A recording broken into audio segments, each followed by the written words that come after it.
All right, so cable hip flexion.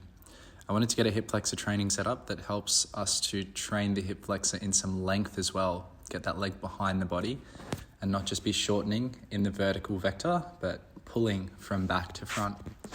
I'm stabilizing on a machine in front here, exploring right arm holding the machine for some stability. I'm gonna add some weight because that was too light. And really what you get out of this depends on how you set it up. You could bend the knee, you could drive the knee forward and let the heel lag behind, or you can kick, as I am, observe the different sensations in the hip flexor and feel what options there are to target different tissues.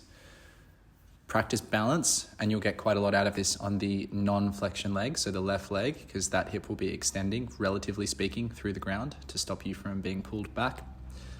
And also explore different leans of the torso and bends of the standing leg. So I'm bending that standing leg here to get a bit more range in my hip to let my leg go behind me further. And then I explore leaning back a bit.